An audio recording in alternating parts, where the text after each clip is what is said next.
They were called the families. They lived by a code older than the country itself, and for nearly a century, they ran America from the shadows.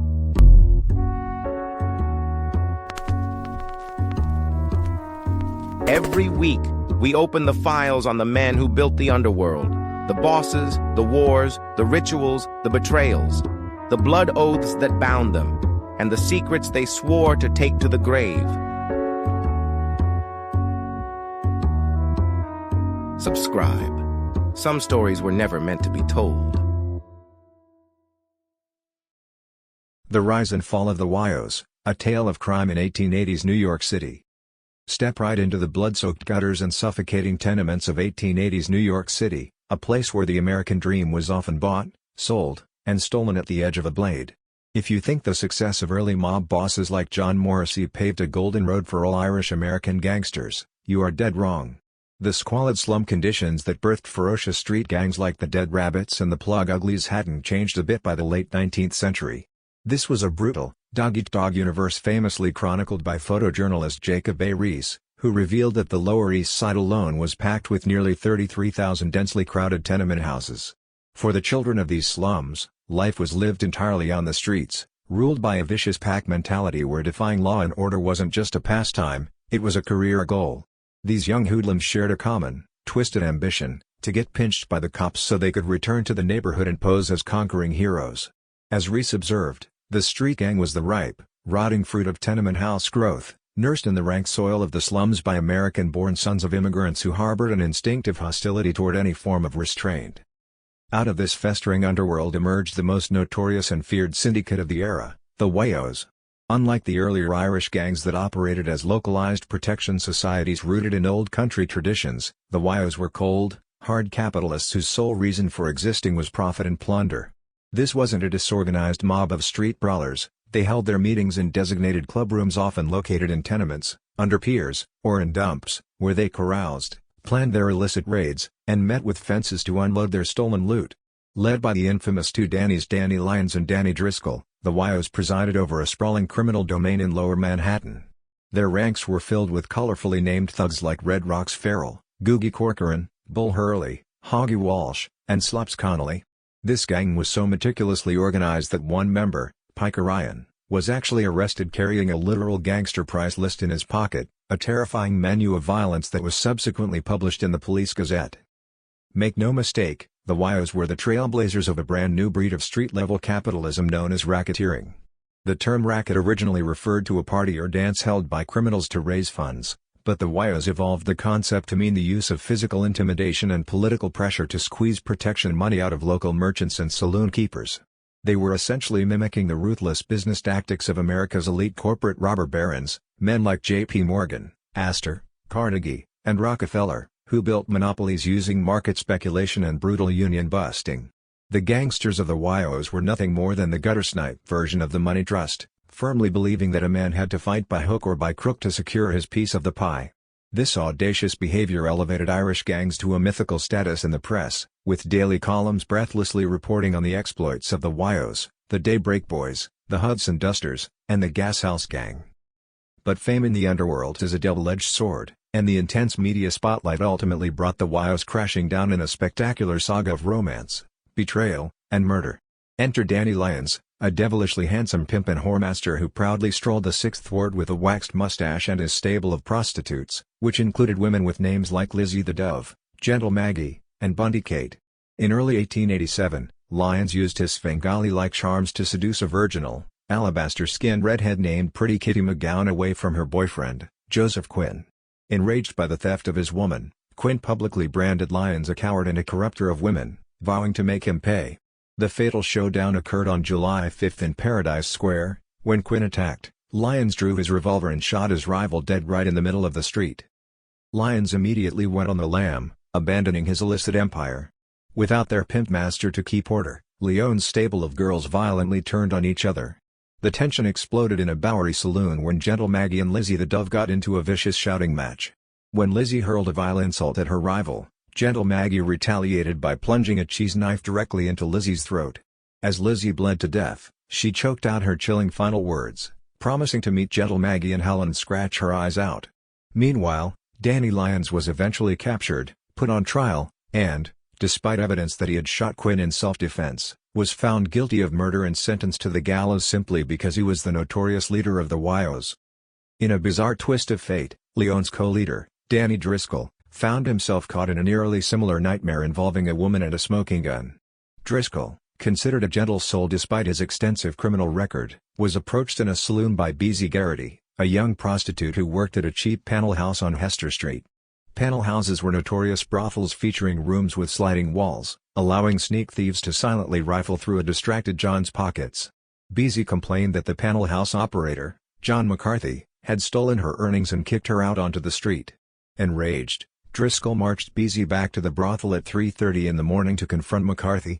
A wild shootout erupted. McCarthy managed to escape out a back window, but in the chaos, Driscoll accidentally shot Beezy in the stomach with his .44 caliber revolver.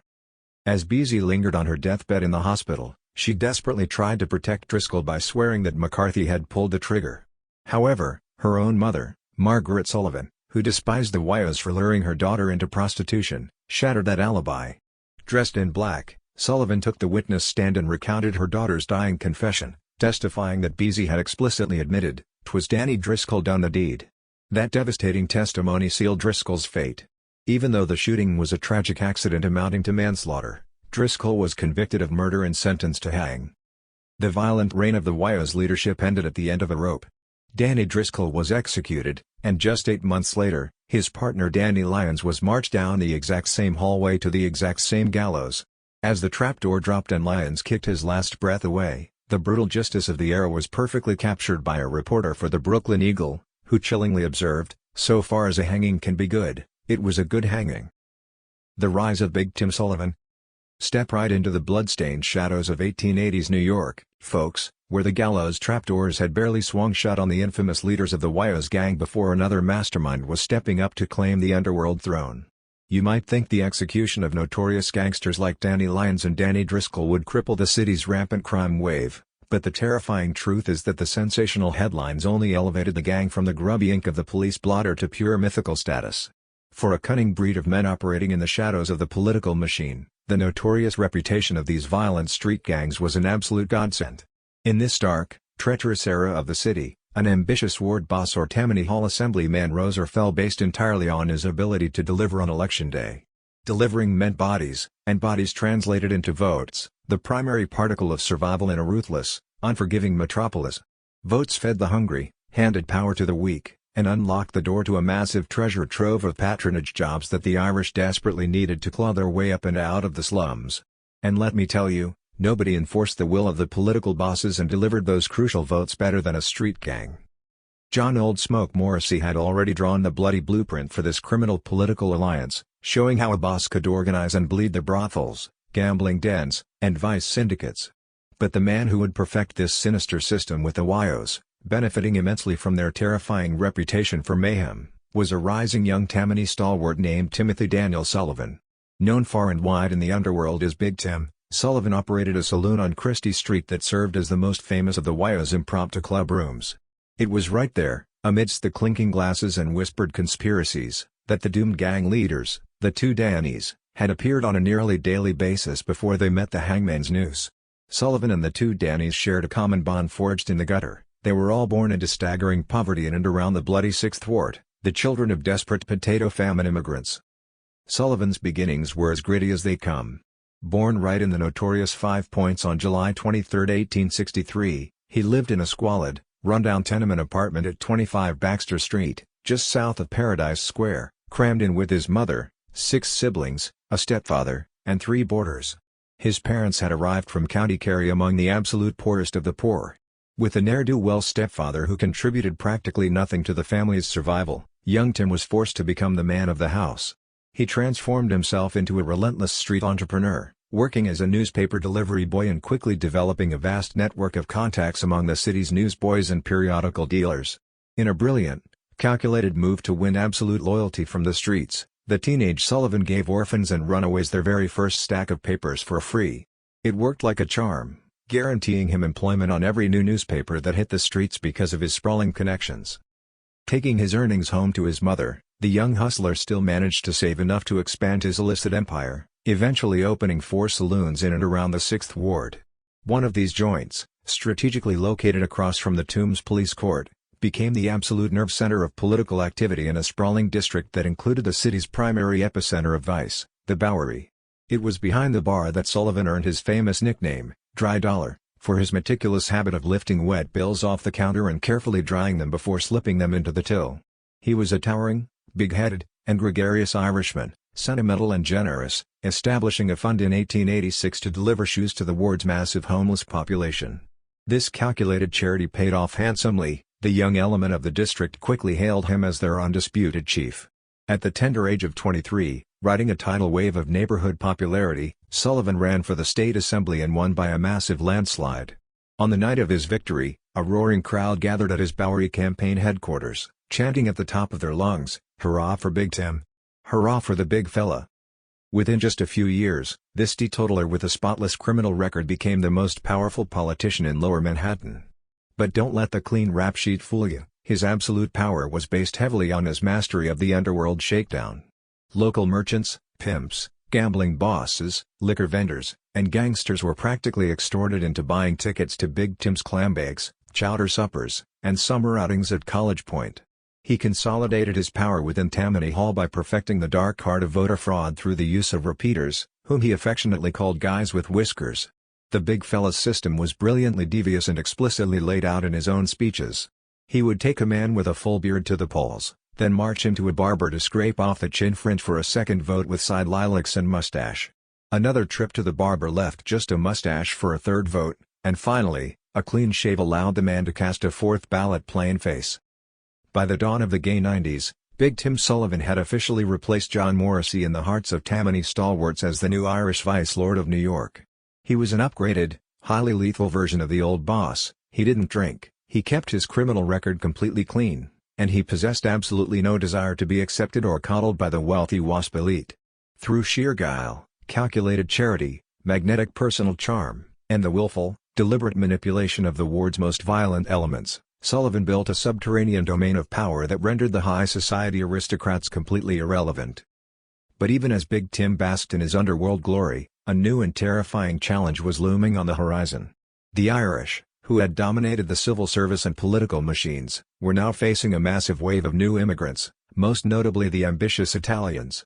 These new arrivals brought with them their own ancient, ruthless criminal traditions from the villages of Sicily, a dark, secretive society known to some as the Onorata Società, the Black Hand, or simply La Mafia.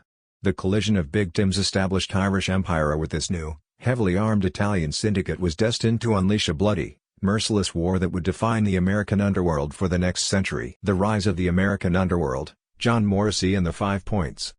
Step right into the blood-soaked, cholera-infested gutters of 1849 New York City, where the American underworld wasn't born in a boardroom, but in the rotting, knee-deep mud of the 5 Points. Picture an 18-year-old Irish punk named John Morrissey, a kid with a rap sheet for burglary and assault who arrives from upstate New York with nothing but relentless ambition. He marched straight into the Empire Club, the nerve center of Captain Isaiah Rinder's political machine, and boldly announced he could lick any man in the house. After being beaten unconscious with a spittoon, Morrissey earned Rinder's respect and was hired as an immigrant runner. Working the Castle Garden Wharf, the young thug greeted starving, disease-ridden refugees fleeing the Great Potato Famine, steering them to Tammany Hall soup kitchens and boarding houses in exchange for their absolute loyalty at the ballot box. Morrissey took up residence in the 5 Points, a hellish slum built on a former sewage pond, anchored by a squalid tenement known as the Old Brewery. The streets here were ruled by massive, loosely organized Irish street gangs with names like the Dead Rabbits, the Shirtdales, and the Plug Uglies, who frequently clashed with nativist, American-born gangs like the Bowery Boys. These vicious gangsters fought not just with fists, but with hatchets, spiked clubs, and muskets. Even the women were terrifying. Hellcat Maggie, a notorious brawler, filed her teeth into mini daggers and wore artificial brass fingernails to literally claw her enemies to shreds. In this chaotic proving ground, Morrissey opened a saloon and launched a bare-knuckle boxing career. He earned his famous underworld moniker, Old Smoke, during a savage brawl where he was pinned against a stove of burning coals. As his flesh sizzled and smoked, he never uttered a sound, eventually breaking free to beat his rival into submission. His reputation skyrocketed when he went to war against William Poole, The infamous Bill the Butcher, a leader of the fiercely anti-Irish Know Nothing Party. After Poole was murdered, Morrissey stood trial, but the charges were dropped, cementing his status as the undisputed king of the streets. But Old Smoke didn't just want to be a thug, he wanted to be the very first mob boss.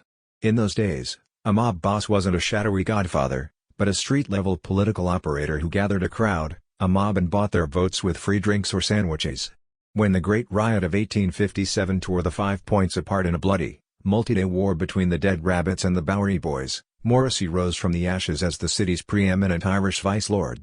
He amassed a fabulous fortune by opening the luxurious Saratoga Clubhouse, inventing mobster chic by parading around in a diamond-studded cravat, a beaver pelt overcoat, and a custom-built, gold-embroidered carriage. Yet, the WASP aristocracy like Cornelius Vanderbilt flatly rejected him, viewing him as just another dirty immigrant. Realizing high society was closed to him, Morrissey pivoted to politics, getting elected to Congress and serving as the Irish liaison for William Marcy Tweed, the Grand Sachem of Tammany Hall. Boss Tweed's ring ruthlessly plundered the city of an estimated $50 million, but when the law closed in, Tweed flipped and testified against Morrissey, destroying the gangster's political career. Morrissey died at age 47, ravaged by pneumonia, alcoholism, and early-onset dementia. The death of Old Smoke didn't clean up the slums. If anything, the violence evolved into pure, unadulterated capitalism. Enter the Whyos, the most terrifying syndicate of the 1880s, led by Danny Lyons and Danny Driscoll. The Whyos were the true trailblazers of racketeering, utilizing a literal gangster price list that assigned specific cash values to beatings, stabbings, and assassinations. But the intense media spotlight eventually brought the gang crashing down in a spectacular saga of sex and murder. Danny Lyons, a devilish pimp with a waxed mustache, seduced a woman named Pretty Kitty McGowan away from her boyfriend, Joe Quinn. When Quinn challenged him, Lyons shot him dead in the street, earning a trip to the gallows. His partner, Danny Driscoll, met the exact same fate just months later. During a late-night shootout with a brothel operator, Driscoll accidentally shot his own favorite prostitute, Beezy Garrity, in the stomach. Her dying confession sent Driscoll straight to the hangman's noose. With the leaders of the Whyos swinging from ropes, the underworld needed a new mastermind to organize the vice, and they found it in Timothy Daniel Big Tim Sullivan. Born into staggering poverty in the Five Points, Sullivan hustled as a newsboy before opening his own saloons, earning the nickname Dry Dollar for carefully drying wet bills before slipping them into his till. An absolute master of the political shakedown, he kept a spotless criminal record while extorting every pimp, gambler, and gangster in the district.